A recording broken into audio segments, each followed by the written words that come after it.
મિત્રો, ગુજરાતમાં હવે મેઘરાજાની ધમાકેદાર એન્ટ્રી શરૂ થઈ ગઈ છે।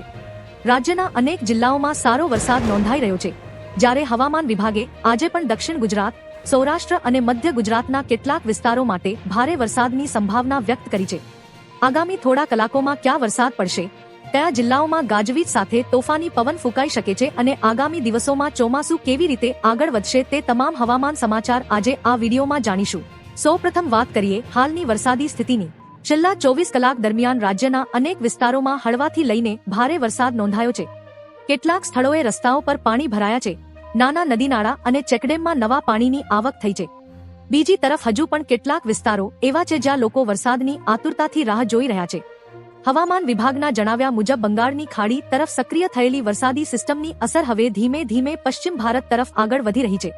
તેની સાથે અરબી સમુદ્રમાંથી પણ ભેજનું પ્રમાણ વધી રહ્યું છે, તેથી આગામી 2 થી 3 દિવસ દરમિયાન ગુજરાતમાં વરસાદી પ્રવૃત્તિમાં વધારો થઈ શકે છે। જો જિલ્લાવાર વાત કરીએ તો સૌરાષ્ટ્રના અમરેલી, ભાવનગર, જૂનાગઢ, ગીર સોમનાથ અને રાજકોટના કેટલાક વિસ્તારોમાં ભારે વરસાદની શક્યતા છે।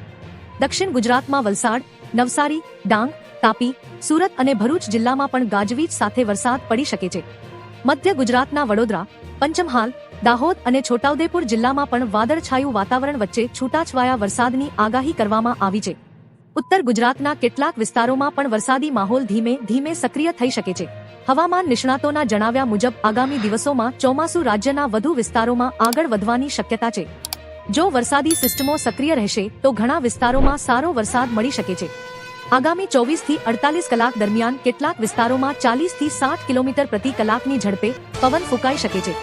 દરિયાકાંઠાના વિસ્તારોમાં ઊંચા મોજા ઉહળવાની શક્યતા હોવાથી માછીમારોને દરિયામાં ન જવાની સલાહ આપવામાં આવી છે। ખેડૂતો માટે આ વરસાદ ખૂબ જ મહત્વનો બની શકે છે, પરંતુ જ્યાં ભારે વરસાદની આગાહી છે ત્યાં પાણી ભરાવાની સ્થિતિ સર્જાઈ શકે છે, તેથી ખેતરોમાં જરૂરી તકેદારી રાખવી જરૂરી છે।